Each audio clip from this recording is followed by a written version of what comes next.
안녕하십니까. 우리들병원 이남수 약사입니다.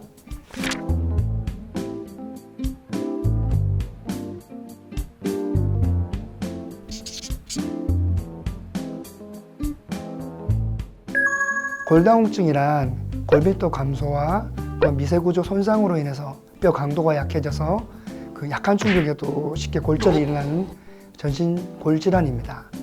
골다공증의 원인은 성별, 나이, 유전적 요인, 그리고 생활습관, 영양, 그리고 2차적으로 그 골다공증 초래하는 질병이나 약물과 같은 2차적 요인이 있을 수 있겠습니다.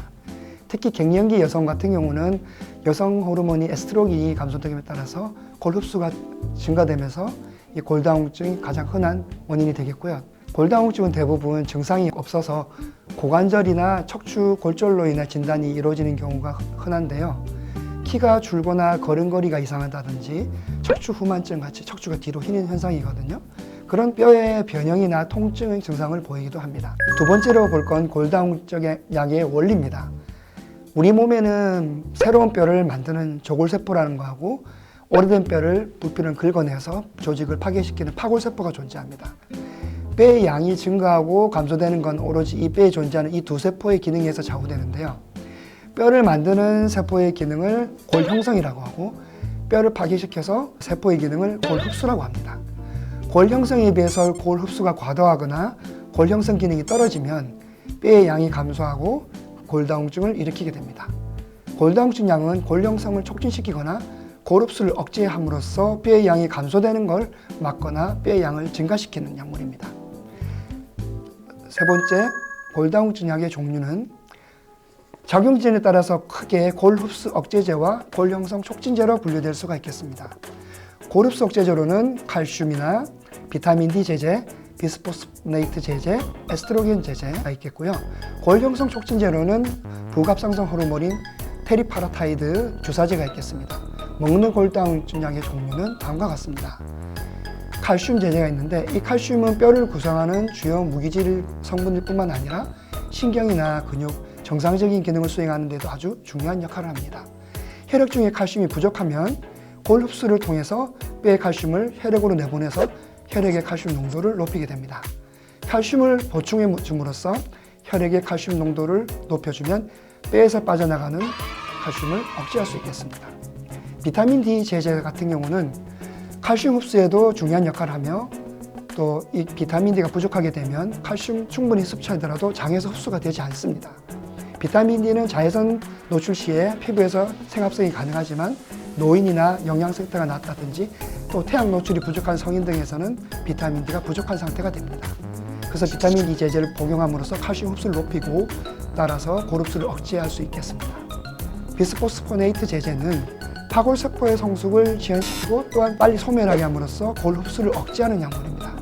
장에서 흡수율이 낮고 식도염의 부작용을 나타낼 수 있기 때문에 이를 방지하기 위해서 공복 시에 많은 양의 물과 함께 복용해야 되고 복용 후 최소 30분 동안은 공복을 유지해야 되고 누우시면 안 됩니다. 그리고 에스트로겐 효능제, 기량제가 있겠는데요. 실제 조직에 따라서 에스트로겐과 동일한 효과를 가진 에스트로겐 효능제, 즉 작용하는 약물이 있고 에스트로겐 효과를 저해하는 기량제로 작용하는 특징을 가진 약물이 되겠습니다. 뼈에서는 에스트로겐 효능제로 작용해서 골 흡수를 억제하고 골밀도를 증가시킴으로써 골절 위험을 감소시킵니다. 그런데 자궁이나 유방 조직에서는 이게 기량 효과를 나타내서 자궁암이나 유방암을 유발할 수 있는 에스트로겐 효과를 차단시키기도 해서 항암제로도 씁니다. 에스트로겐 제제는 여성 호르몬인 에스트로겐이 감소됨에 따라서 골 흡수가 증가하게 되므로 폐경 이후의 여성에게는 에스트로겐 결핍에 의해서 발생할 수 있는 골다공증을 예방하는 목적으로 사용할 수 있습니다. 대표적으로 우리 병원에서 쓰고 있는 프롤리아 주사가 있는데요. 이건 파골세포 활성화를 살펴를 보니까 랭클이라는 물질이 표적 물질을 발견하게 됐는데 이 물질이 결합하지 않으면 파골세포가 정상 수준으로 줄여줄 수 있지 않을까 하는 고민 끝에 개발하게 됐습니다. 파골세포는 오래된 뼈를 깎아내서 조골세포는 새로운 뼈를 채워주는 역할을 하며 건강한 뼈를 유지시켜 주는데 파골세포가 과도하게 활성화되면 골다공증이 발생할 수 있게 됩니다. 여성이 폐경 시기에 접어들거나 다른 약물을 복용해서 랭클이라는 물질이 과도하게 분비될 수 있는데 이럴 때 조골세포가 아무리 뼈를 새롭게 만든다고 하더라도 파골세포가 더 많은 활동을 하게 되면서 뼈가 약해지고 결국에는 골절이 발생할 수 있게 됩니다. 과도한 파고세포의 활성력을 낮춰주는 역할을 하기 때문에 결과적으로는 골다공증을 예방하는 역할을 합니다. 효과를 입증하기 위해서 진행한 임상에서도 다른 약물에 비해서 척추, 또 비척추, 고관절 골밀도를 유의하게 증가시켜주고 골절 위험을 감소시켜준다고 되어 있었고요.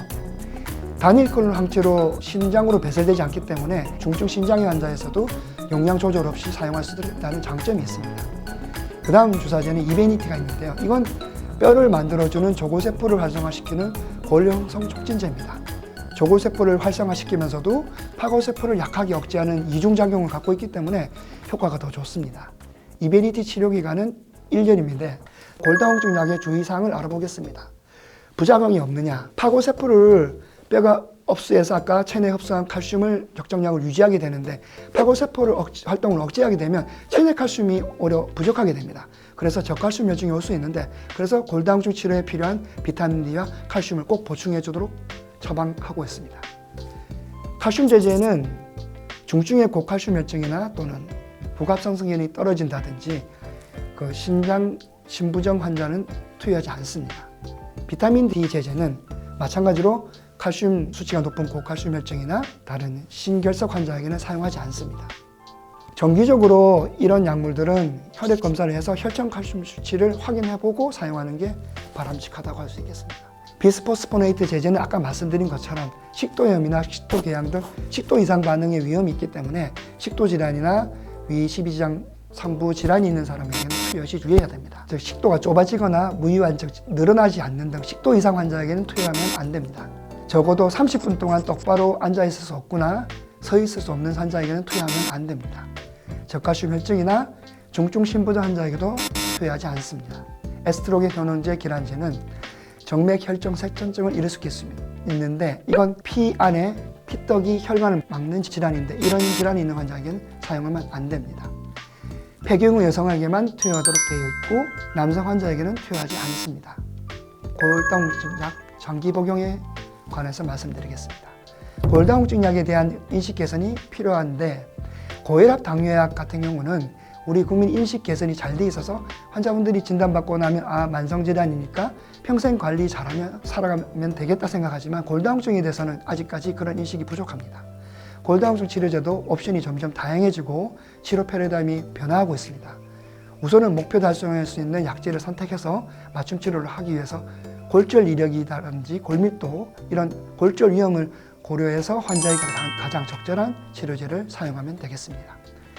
골다공증 환자들에게서는 골절 예방의 중요성을 더욱 한번 강조드리고 싶습니다. 골절은 증상이 없어서 위험하고 하지만은 골절된 이후에는 되게 예후가 심각합니다. 발목이 골절된다고 해서 생명에 지장이 있는 건 아니지만 삶의 질이 급격하게 떨어지고요. 발목이 아닌 척추나 또 고관절에 골절이 발생하면 걷지 못하게 됩니다. 수술을 받는다 하더라도 2명 중 1명은 이전과 같은 기동력을 회복하지 못하고요. 계속 거동에 불편함이 있어가지고 야외 활동은 점점 어려워지고 위축되고 삶의 질이 점점 떨어집니다. 무엇보다 중요한 건 고관절 골절 환자의 경우는 5명 중 1명은 사망에 이를 수 있다는 것입니다. 지금 당장 증상이 없다고 하더라도 환자분들이 건강하고 장기적으로 행복한 노후를 준비하기 위해서는 뼈 건강에 각별히 신경을 쓰셨으면 좋겠습니다. 이상입니다.